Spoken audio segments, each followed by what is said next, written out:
Riquelme juega con fuego. Podría haber sido el título de este podcast. Riquelme empieza a caminar por la fina línea de provocar el cansancio de mucha gente.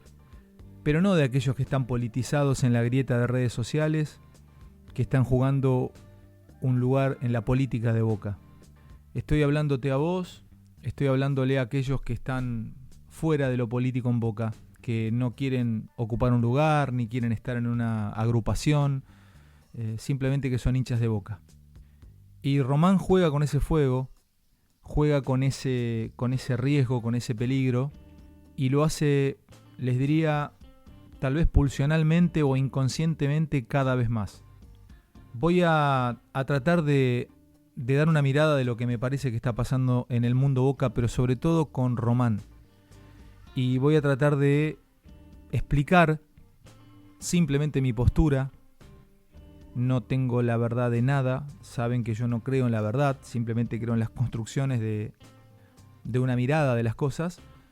Pero sí voy a contarles lo que me parece que está viviendo Román desde hace un tiempo.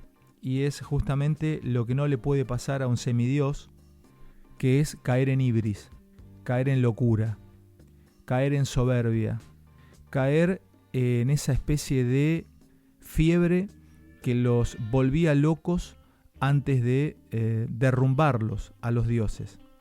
La perfección de un dios para los griegos, la perfección de alguien que mandaba para un griego era justamente la prudencia. Ese camino medio que Aristóteles llamaba justamente el camino virtuoso, y él lo ponía como un ejemplo, que entre un soldado cobarde y un soldado temerario, él no elige a ninguno de los dos, porque los dos están cayendo en un extremo. Uno cae en el extremo de la cobardía y no tendría la capacidad para empuñar una espada e ir a combatir, y el otro cae en el extremo, en la otra punta, que es la temeridad, y en su primer embate sería muerto por una flecha enemiga. Entonces él dice, lo correcto es la valentía, el justo medio. Y Román, empecemos hablando de él, y después hablemos del consejo, y después hablemos de Boca. Román empieza a caer a veces en temeridad y empieza a caer en soberbia.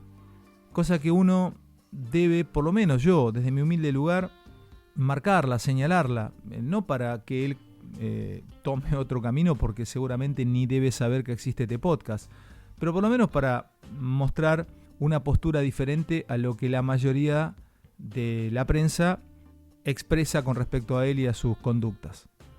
La prensa le tiene miedo a Riquelme, le tiene terror a Riquelme, digámoslo sin ningún tipo de eufemismo.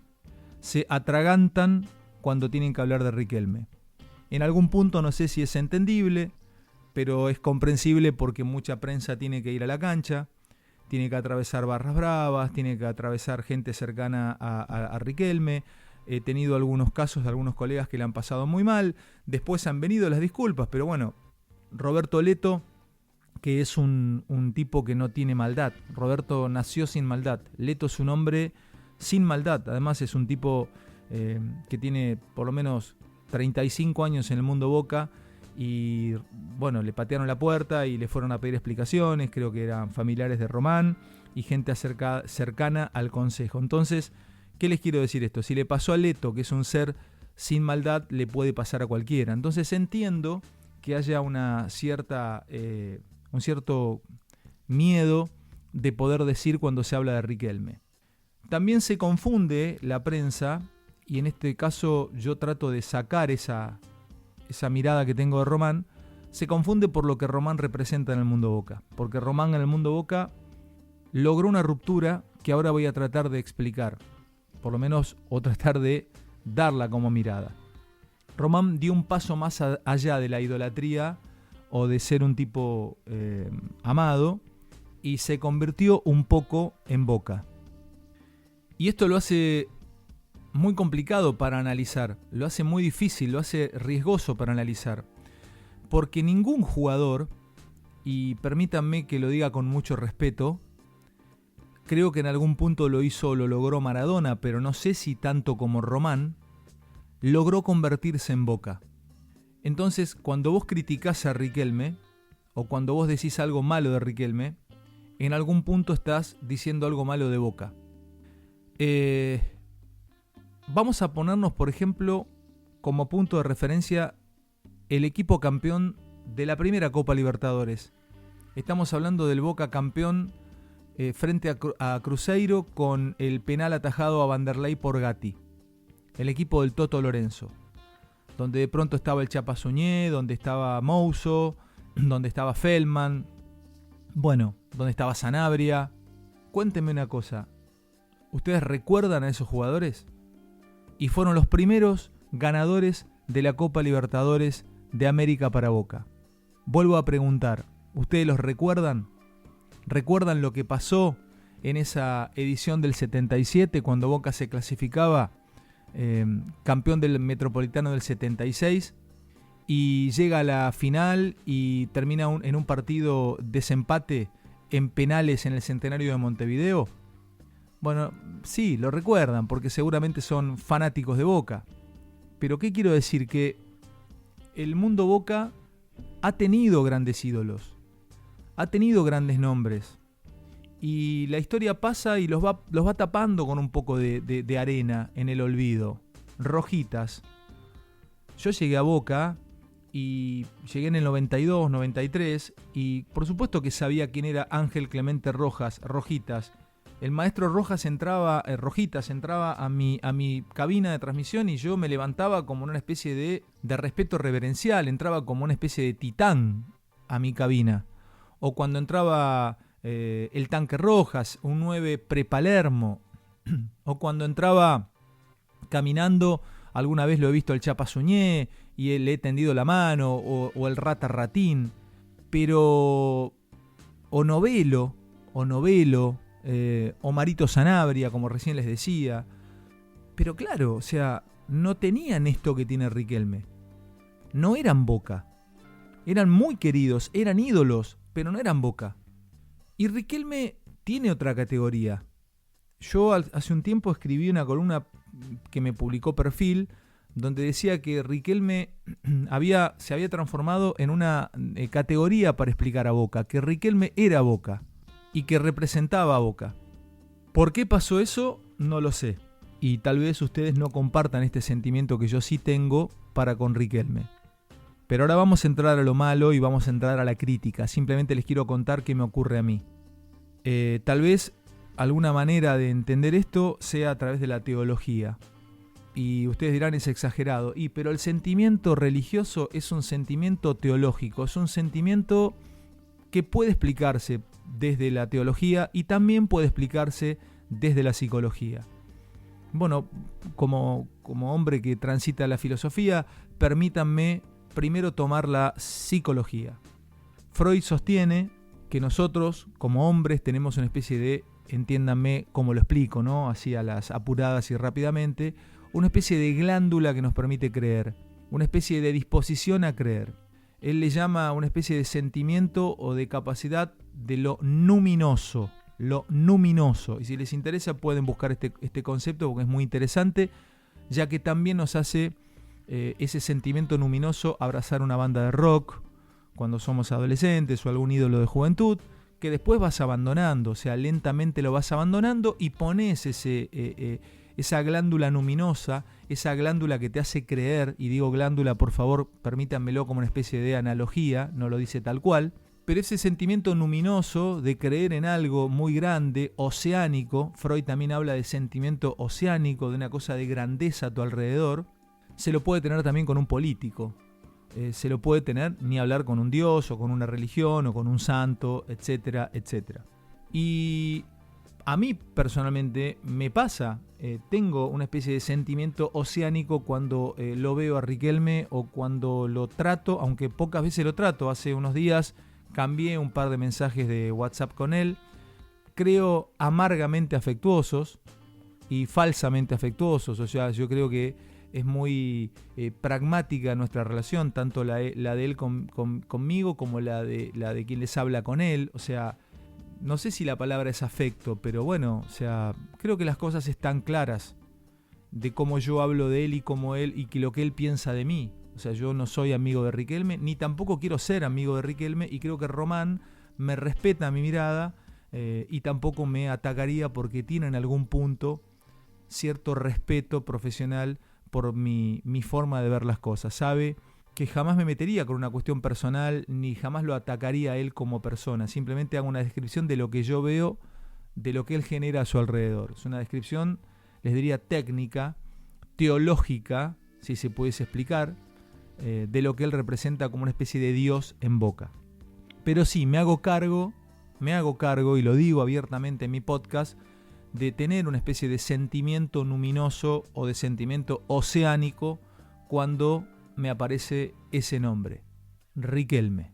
Me hablas de Riquelme y me estás hablando de Boca. Yo siento que es lo mismo, siento que hay ahí algo que se une, como de pronto no sé de qué religión es cada uno de ustedes, pero yo soy católico no practicante, pero sí he tenido catequesis, etcétera, etcétera, y entonces entiendo que esa trilogía o ese tríptico o esa Santísima Trinidad, Padre, Hijo, Espíritu Santo, representa lo mismo, pero bueno, Román es un poco parte de esa Santísima Trinidad boquense. O sea, yo creo que Boca, es Dios, es la idea general, el concepto general, es lo que yo amo como club.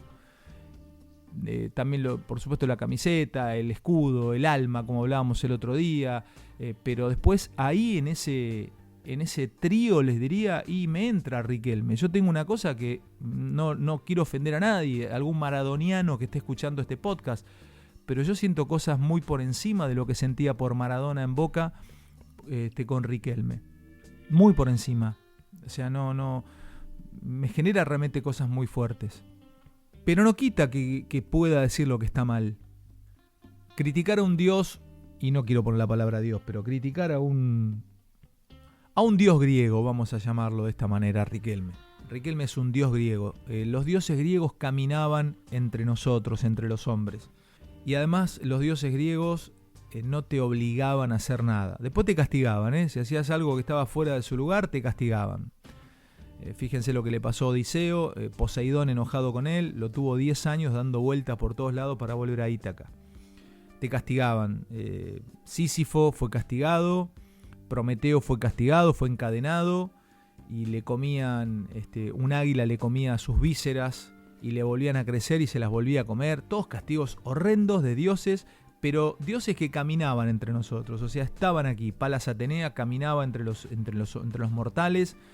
Incluso en la Ilíada hay una guía permanente de Atenea a muchos dioses y se marca, y también en la Odisea ni hablar, ¿no? La Odisea es constante la ayuda a Odiseo de una diosa que estaba justamente contrariando a aquel que lo castigaba, que era Poseidón. Con el caso de Riquelme, quiero referenciar, ya dije o hablé de él, de lo que significa Riquelme, pero entiendo que Riquelme está en ibris. Riquelme está a punto de afiebrarse. Riquelme tiene que entender que más allá de su condición de semidios en Boca o de ídolo que pasa la barrera de ídolo, empieza a equivocarse por soberbia. Empieza a cometer errores por cerrarse en su mundo y por vivir en su Olimpo. Román, como se autoconsidera Boca y se autoconsidera alguien que tiene muchísimo poder, fíjense que traslada al mundo Boca al predio. Boca deja de ser Boca en Bransen y Boca se va al predio. Boca es el predio, ya no es la cancha de Boca, ya no hay entrenamientos en la cancha de Boca. Me contaron que hace poco volvieron alguna que otra vez, pero en la época de Bataglia, por ejemplo, en pleno reinado del Consejo, todo se hacía en el predio. Boca iba a la cancha de Boca solo a jugar. No había conexión. Fíjense la cabeza de Riquelme de incluso cortar con el mundo Boca para irse al predio. Boca no es el predio de Ezeiza. Boca es Boca, Boca es la Bombonera, Boca es la cancha. Ahí está la mística. Ese es el templo.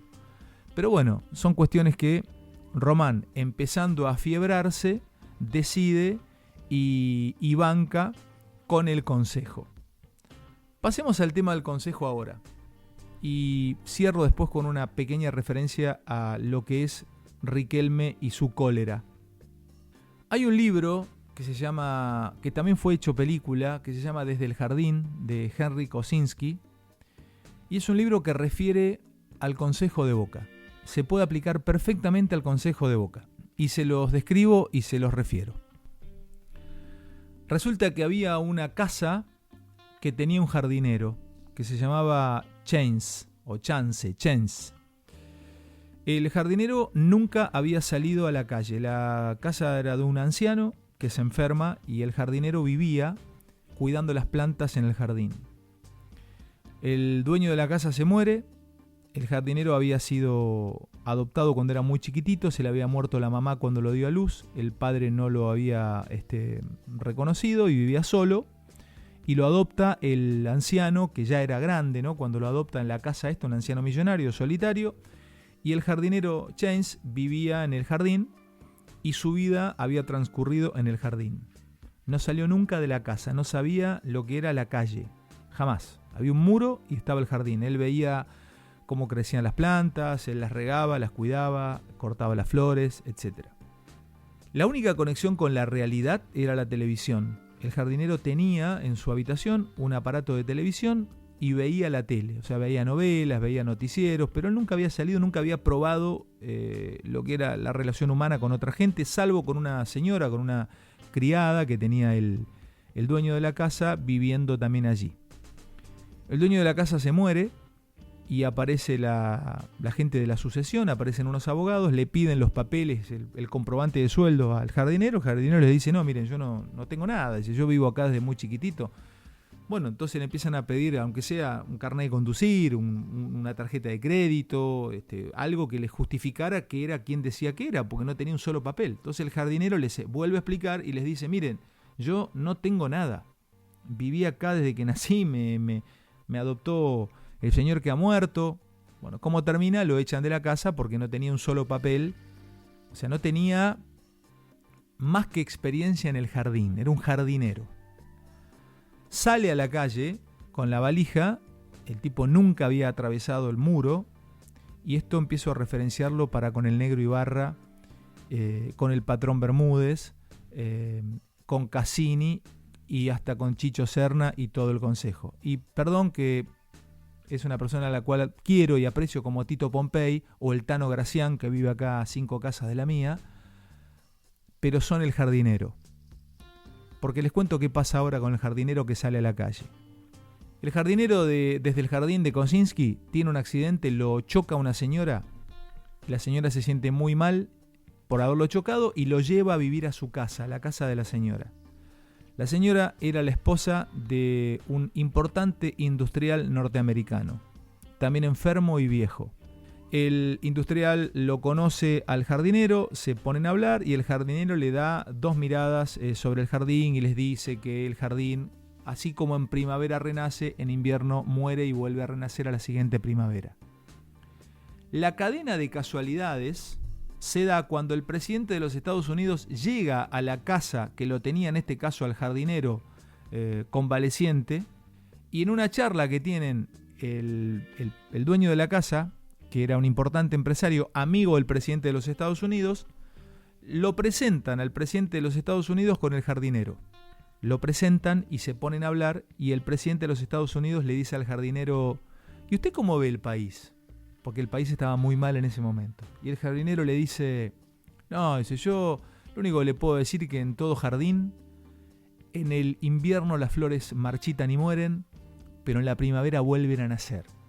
Y el presidente de los Estados Unidos lo mira y le dice, ¡qué maravilla! Lo que me dijo, qué buena analogía. La cadena de casualidades se sigue dando, el presidente de los Estados Unidos usa esa frase en un discurso y el tipo se hace famoso. Pasan un montón de cosas, no le quiero spoilear el libro, vayan a leerlo porque es una película también hecha por Peter Sellers, pero es divino el libro porque después también hay un encuentro entre el jardinero y el embajador de Rusia, y ahí hay una cadena de casualidades, de equívocos, donde finalmente todo el universo conspira para que el jardinero, que simplemente era eso, un jardinero que no tenía experiencia de vida, termine siendo uno de los tipos más poderosos de Estados Unidos. solo por haber estado en el lugar indicado, a la hora indicada, frente a la persona indicada, diciendo lo indicado. Eso es el consejo. Son todos jardineros. El Negro Ibarra, Bermúdez, Cassini, Pompey, que no es parte del consejo, pero está dirigiendo con el Negro Ibarra, el Tano Gracián, Serna. Mi pregunta es, ¿tienen algún conocimiento para estar manejando un club como Boca? ¿O son el jardinero de Kosinski? A ver, me puse a revisar el palmarés del patrón Bermúdez. Dirigió Deportivo Pasto y se compró un club en Costa Rica, UCR de Costa Rica. Pensé que era el equipo de la Unión Cívica Radical. Tuvo un año ahí, 2 años, luego vendió su parte, dirigió Huila, no le fue bien, dirigió Pasto, no le fue bien, tuvo un paso por ESPN trabajando como periodista, luego lo dejó. Da la sensación que es una especie de jardinero buscando su destino y que cae a Boca como jefe absoluto o como mano derecha de Juan Román Riquelme, ese semidios boquense. Ni hablar del Negro Ibarra, porque al menos Bermúdez tuvo un paso por algún tipo de experiencia. Cassini, más allá de estar con el Pollo Viñolo sentado a los mediodía con los bracitos cruzados, debatiendo sobre el 5 de Banfield, pisaba o no el área rival. ¿Tiene algún tipo de experiencia pasada? Sacando de lado su parte heroica, que yo respeto muchísimo, porque hay que patear un penal como lo pateó, o hacer las cosas que hizo en las finales que hizo, un tipo futbolísticamente intachable. Me pongo de pie para hablar futbolísticamente de Cassini. Ahora, ¿está en condiciones intelectuales de poder llevar adelante la vida de un club como Boca? ¿O es como el jardinero de Kosinski, el tipo que estaba en el momento indicado, en el lugar indicado? Serna. Bueno, no quiero hablar de Chicho, de algunas cosas, profesionales de él. Busquemos a Chicho Serna. ¿Qué hizo Serna en el último tiempo que lo coloque en el lugar en el que está en Boca? Yo no quiero técnicos en Boca o gente que venga de otro palo. Pero sí creo que si estos son jardineros, como el de Kosinski, y Román se rodea de jardineros de Kosinski, al menos tengan la humildad de abrirse, de escuchar. Yo no tengo una buena impresión de Ameal. A mí no me parece un buen presidente y yo he sido muy crítico de Jorge Amor Ameal en el antiguo paso por la presidencia de Boca. Pero yo creo que Jorge Amor Ameal al menos podría ser escuchado. La pata política, la pata, no futbolera, no consejo del mundo Boca. Entonces, si el consejo no abandona esa soberbia de estar cerrado en su micromundo y de creerse que se la saben a todas, cuando en realidad son los jardineros de Kosinski, aprendiendo en el mundo Boca, y en Boca es difícil aprender. Aprender en Boca es cometer errores, y cada error en Boca te saca de un campeonato y perdés tiempo. Cierro diciendo esto: hay tiempo para cambiar y hay tiempo para mejorar y hay tiempo para ser más humildes. Lo que no puede hacer Román es caer en la locura en la que cayó Aquiles en la Ilíada. Les decía que le iba a tratar de aplicar estos 2 libros, desde el Jardín de Kosinski y la Ilíada de Homero. La Ilíada de Homero arranca con esta primera frase, ¿no? Canta, oh musa, la cólera del pélida Aquiles. Canta, oh musa, la cólera del pélida Aquiles. O sea, la Ilíada es el libro que refiere, solamente cuenta el enojo de Aquiles. Es el enojo de Aquiles que no quiere más combatir y cuando no combate más y se pelea con Agamenón, ustedes lo vieron en la película, que algunas cosas coinciden, otras no, pone en riesgo la toma de Troya. E incluso él siempre pelea enojado. Aquiles no pelea si no tiene enojo. Es un héroe colérico. Es un héroe que se enoja para pelear. Cuando pelea contra Héctor y lo mata es porque justamente Héctor mata a Patroclo. Y él sale a combatir no por Agamenón, sino sale a combatir por enojo. Lo va a buscar y por enojo también entra en Ibris, porque arrastra el cuerpo de Héctor, lo arrastra, lo ata, lo arrastra, se lo lleva a su campamento y no se lo quería entregar a Príamo. Y los dioses castigan eso. Se enojan los dioses cuando uno se pasa de rosca, se pasa de vuelta. y Román se empieza lentamente a pasar de rosca y a pasar de vuelta. Como decimos en el mundo de la política, está sobregirado, se sobregira. Y es una pena porque es mucho más que un ídolo para Boca. Por lo menos para mí, yo no sé para ustedes. Yo lo veo Román y me pasan cosas realmente muy fuertes. Es la única conexión que tengo con la idolatría de alguien. No lo tengo con nadie. Sí lo tengo con él. Pero no me impide decir que está sobregirado, que está soberbio, que está enojado, que no escucha, que está encerrado y que solamente se apoya en un consejo de jardineros. Que ojalá se pongan a trabajar para ser mejores, para prepararse, para formarse, porque también confío en que esto mejore. Confío en que el patrón Bermúdez, en vez de criticar y atacar y enojarse y pelearse con el periodismo, abandone eso y deje de encontrar enemigos para salir adelante. Yo los conozco mucho, muchachos. Lo conozco a Bermúdez, no tanto a Cassini porque no coincidí con su época. Lo conozco a Ibarra. Ibarra era un muchacho que no hablaba, era un muchacho muy, muy calmo, era un muchacho que hacía lo que le decían que hiciera. Un tipo de muchísimo sacrificio y un crack como jugador. Pero también lo conozco a Bermúdez.